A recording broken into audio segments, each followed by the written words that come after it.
Quindi diciamo la coppia dei sogni 2022-2023 di Neschio è Dybala-Lukaku all'Inter. Dybala, Lukaku in più Lautaro. Io Lautaro sono uno di quelli che ancora me lo tengo stretto, perché ogni volta Lautaro stesso, quando c'è quel periodo di off, di down, subito tutti a metterlo in Sì. discussione, ma Lautaro io me lo tengo molto stretto, uguale, che sia chiaro. Sosta per le nazionali prima della volata finale per lo scudetto, è il momento dei bilanci, delle analisi sul momento, sulla stagione e anche sul futuro dell'Inter. Ne parliamo con un ospite, un grande amico di Passione Inter. Ci facciamo 4 chiacchiere con Neschio, uno dei volti sicuramente più noti di YouTube per quanto riguarda il calcio. Tanti temi toccati tra lo scudetto, il mercato e non solo, per cui io vi lascio subito alla nostra chiacchierata. Siamo qui con Neschio, allora un grande ospite, davvero un grande piacere. Neschio, innanzitutto benvenuto, anzi ben ritrovato su Passione Inter e grazie per la disponibilità. Grazie a te, è come ritornare a casa per me, quindi grazie davvero. Sì, sì, sì, stavamo parlando prima di registrare che ci sentivamo già ben prima dell'apertura del nostro canale YouTube di Passione Inter, quindi ci conosciamo da tempo. Per me è un grande piacere avere qui sul nostro canale, stavo dicendo, uno di quelli che portano tanta passione per il calcio su questa piattaforma, su YouTube, e quindi siamo su Passione Inter e non ci sta benissimo come ospite oggi qui. Chiaramente siamo appunto su Passione Inter, faremo 4 chiacchiere soprattutto attorno ai temi del momento, ai temi di casa Inter, un momento diciamo subito non felicissimo, ma dal quale cercheremo di tornare fuori in grande stile per la volata finale. Allora io Neschio ti voglio mettere subito a tuo agio e ti faccio una domanda secca, molto semplice. Chi vince lo scudetto quest'anno? Ah, proprio semplice, Sì. parti proprio facile, easy, easy. Guarda, mi prenderai forse per pazzo e cerco anche di non essere fazioso, sai benissimo, però io io ci credo tanto. Io credo ancora che Mh. l'Inter magari forse non siamo più favoriti e forse anche per questo può essere un bene, proprio perché magari viene sgravato quel peso. E ci credo, io credo che l'Inter possa ripetersi, anche perché Napoli e Milan stanno facendo un ottimo lavoro, però noi non siamo da meno, a mio avviso. Son d'accordo, son d'accordo. Diciamo che la logica vorrebbe forse che in questo momento pensare all'Inter scudettata è difficile, però il cuore dei tifosi interisti non può non credere in rimonte, in finali clamorosi. Certamente, senza ombra di dubbio, certo. Senti, ma, come ti sei spiegato tu, se ti sei dato una spiegazione, se stai analizzando in questi giorni che cosa è successo, in tutto il 2022, diciamo così, Eh, le difficoltà dell'Inter? sicuramente qualsiasi squadra attraversa sempre, vuoi o non vuoi, un periodo di flessione e credo che quel calendario fitto, no, abbiamo avuto quei mesi dove abbiamo affrontato 10 almeno 10 incontri di livello, no, tra squadre di Sì. alta classifica e poi competizione come la Champions che sicuramente ti sfiancano.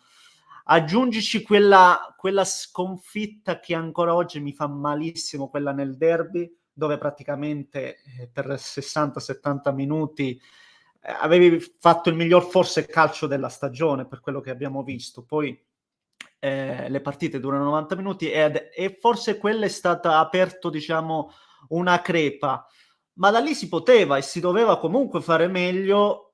Forse nella gestione, delle partite è venuto un po' meno l'esperienza anche del mister, se vogliamo, un allenatore che ad oggi non si è mai trovato a lottare per lo scudetto. Attenzione, io sono assolutamente dalla parte di Inzaghi, mi piace Mh-mh. tantissimo per quello che ha proposto, ci sono tantissimi suoi meriti, ma nel momento di flessione forse è venuta meno anche un po' della sua esperienza, parere personale ovviamente. Infatti è un momento questo, tra l'altro, quando poi le cose non vanno benissimo, in cui si aprono le discussioni, c'è chi incolpa la società per la flessione perché non ha dato i mezzi ad Inzaghi di poter lavorare al meglio, c'è chi incolpa anche i giocatori chiedendo un'assunzione di responsabilità, diciamo così, da parte dei giocatori, c'è chi dà delle colpe al mister. Non so tu che idea ti sei fatto su questo, ma indicare un unico colpevole quando le cose non vanno benissimo mi sembra un esercizio fin troppo semplice, anzi un po' troppo semplicistico, ecco. È assolutamente vero quello che dici, è da lode assolutamente, perché quando le cose non vanno quando le cose vanno bene, solitamente magari si dà il merito solo ai giocatori invece è sempre un insieme di meccanismi che deve funzionare, e quando le cose vanno male vuol dire che è più di qualcosa che giustamente non rema dalla stessa parte. Ripeto, banalmente è facile dire il mister perché magari tanti giocatori avevano già vinto e quindi tu dici i giocatori hanno la leadership, hanno un polso per risollevare, per risollevarsi. Ripeto, io credo che qualche scelta poteva essere fatta meglio dal nostro allenatore. Detto ciò, sai, in campo i giocatori spesso e volentieri loro l'hanno fatto, cioè abbiamo sempre creato. Magari sai, a volte sono anche gli episodi, poi per noi è facile, ma sono anche gli episodi. Segni un gol col Genoa che lo meritavi e magari ti risollevavi, magari la classifica andava in maniera diversa. È un insieme di cose che si accavallano e quindi è facile poi che perdi del terreno. Però la stagione non è finita, come dicevamo prima, e per quanto mi riguarda io le somme le tiro sempre alla fine, ecco. Esatto, son d'accordissimo. Mi fa piacere tra l'altro trovare un contraddittorio con qualcuno che come me ci crede ancora, altrimenti in questi giorni in cui leggi tanti commenti negativi è sempre difficile anche poi andare un po' fuori dal coro da quel punto di vista. Però ti chiedo, viste anche le premesse di inizio stagione, tanti in questi giorni stanno dicendo: "Sì, ci lamentiamo perché chiaramente arrivi da un momento un po' difficile, quindi inevitabilmente sei deluso per quelle che erano anche le aspettative che avevi creato tra novembre e dicembre, però se ripensiamo ad agosto probabilmente ritrovarci qui oggi avremmo firmato per essere in questa posizione. Anche tu sei di questo avviso? Assolutamente sì, io sono uno di quelli che sto fatto lo rimarca sempre a più riprese, ecco perché come ti dicevo prima, magari oggi imputo alcune colpe all'allenatore, ma di certo se siamo arrivati fin qua comunque a mostrare un determinato gioco, a dimostrare un determinato livello, anche i risultati, innegabilmente in Europa abbiamo fatto uno step in più, lo dicono i risultati, quindi di certo i meriti di Inzaghi non vanno assolutamente cancellati e come dicevi io sono uno di quelli che ad agosto pensava che davvero lottavamo per rientrare in Champions, poi sono negativo di mio solitamente, dico vai a vedere che perdi una corazza, perdi l'ossatura della squadra, perché quando perdi Lukaku, Eriksen, Hakimi e lo stesso allenatore, la stessa guida tecnica, perdi l'ossatura della squadra, quindi Chiaro. ero già a fari spenti e invece quei fari li ha accesi subito Inzaghi, proponendo un calcio che, ragazzi miei, a me entusiasmava, ma entusiasma tuttora, perché comunque anche nelle partite no, l'Inter crea, e l'Inter crea tanto, anche con la Fiorentina, no, per andare sul recente, una gara che magari sì, hai anche subito il valore dell'avversario, però anche con la Fiorentina la potevi vincere nel finale, se segna se non mi ricordo Alexis adesso. Esatto, se Sanchez. segna Sanchez stiamo a parlare ancora di nuovo di un'altra situazione, e queste partite, questi snodi noi ne abbiamo avuti tanti. Io spero che iniziamo a switchare e perché no, dai, perché no. Diciamo che switchare con la Juventus dopo la sosta che diciamo arriva proprio nel momento migliore, eh. Però può essere un po' la sliding doors, diciamo, anche da questo punto di vista. Senza ombra di dubbio è una gara decisiva, perché paradossalmente li andiamo a affrontare nel loro miglior periodo, se vogliamo, se non sbaglio errato nel 2022 è la squadra che ha fatto più punti, se non vado errato la Juventus, Sì, sì. e noi invece siamo quella che nelle prime 4 abbiamo perso più grip, più punti. Può essere però la gara veramente che no, quelle partite dove l'attenzione è massima, dove i ragazzi vogliono tirare tutto l'orgoglio fuori, può essere quella gara che ci può fare anche bene, assolutamente. Speriamo, speriamo. Domanda difficile allora, risultato positivo com'è la tua reaction? Che ormai sono molto, molto famose ovunque, il risultato negativo invece come la prendi? Poi dipenderà tanto anche Cioè, dalla prestazione, chiaro. però senza ombra di dubbio la mia povera scrivania, il risultato negativo potrebbe un po' ricevere dei lasciarci. maltrattamenti, diciamo così, perché poi io so abbastanza focoso. Poi il giorno dopo mi resetto e cerco di Sì. analizzare, ma a caldo purtroppo sono troppo focoso e solitamente la prendo male. Però, sai, con la Juventus, sai, alcune volte i dati io vado ad analizzare, vedo che la Juventus con le prime quattro non ha mai vinto.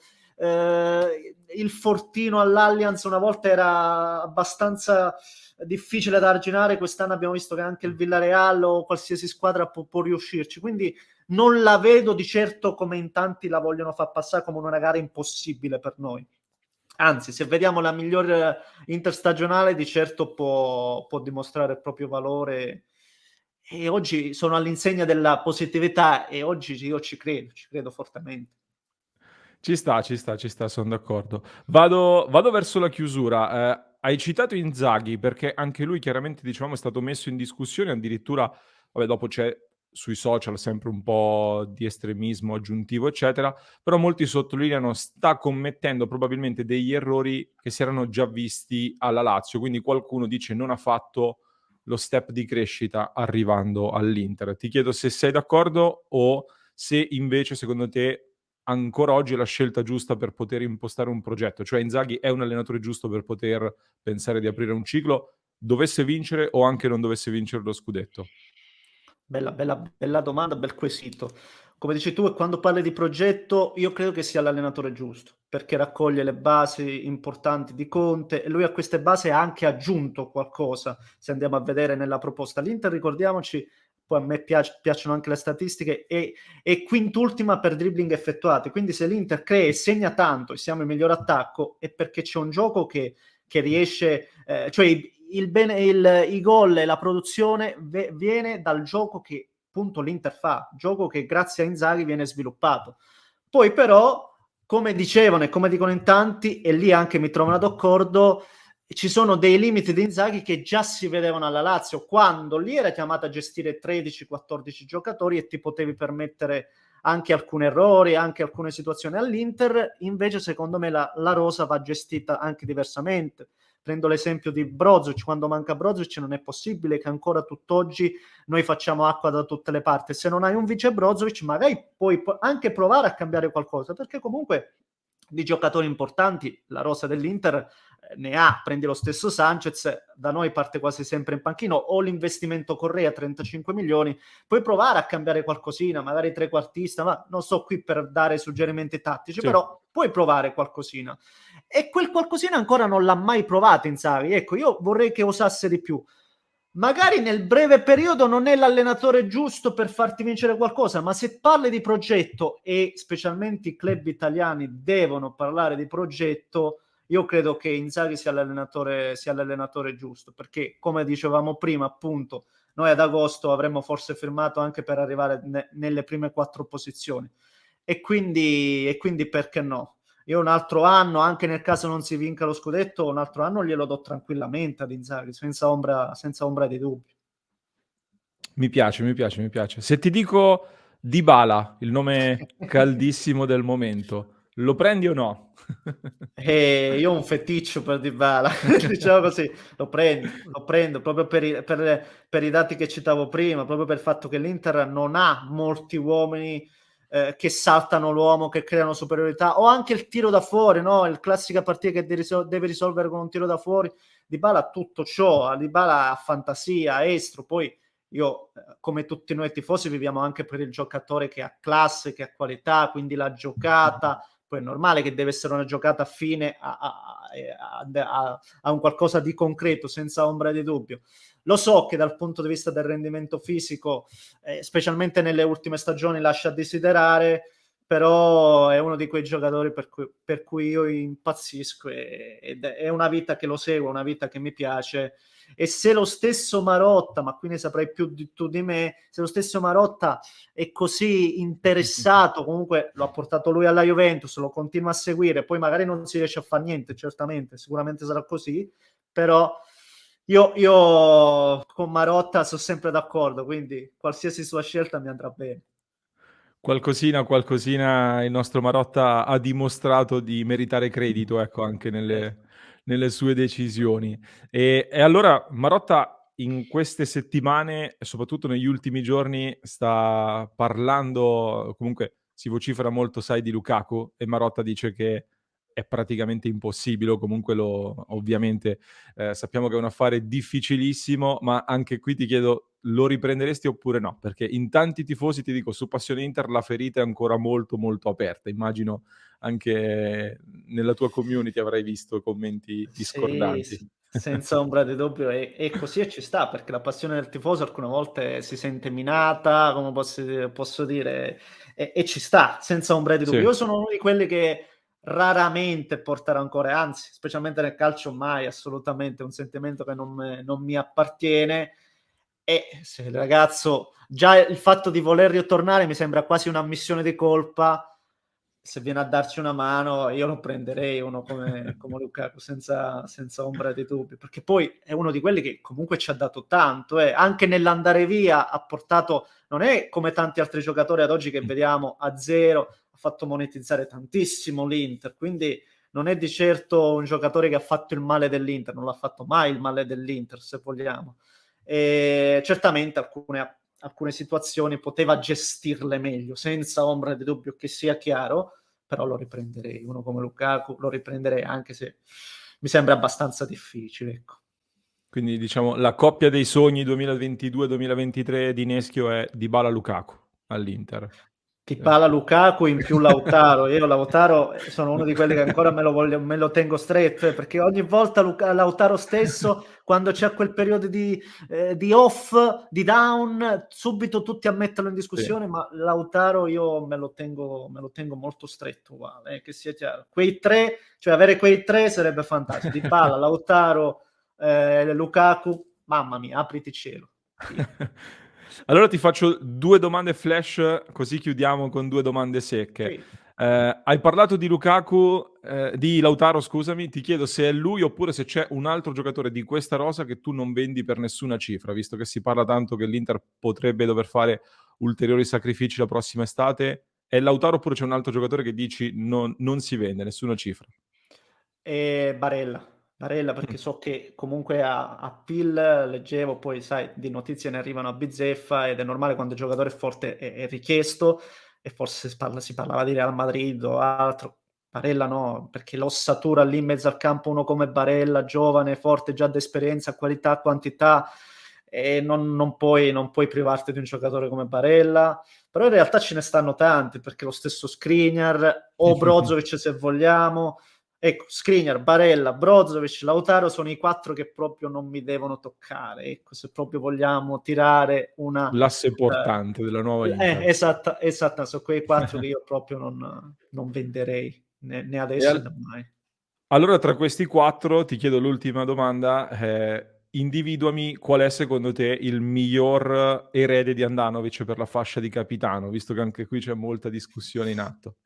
Bella, bella.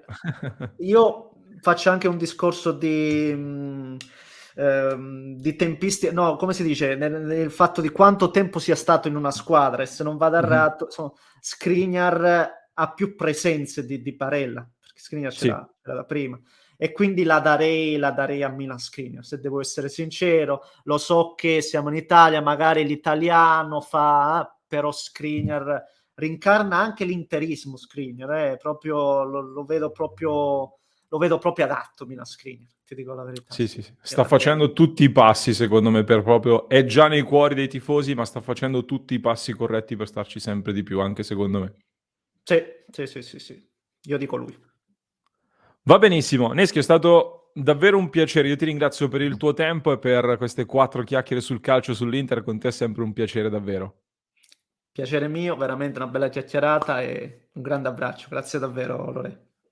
Ti ringrazio davvero, ricordo a tutti i nostri ascoltatori, ovviamente lascio i link in descrizione, vabbè non c'è bisogno che sia io ad invitarvi a seguire Neschio sui suoi canali, e vi ricordo come al solito di iscrivervi al canale. Se ci avete seguito fino a questo punto fatecelo sapere sempre con l'emoji del microfono. Come sapete nelle interviste utilizziamo l'emoji del microfono nei commenti, e iscrivendovi ci ritroviamo poi in diretta come ogni giorno alle 19:30.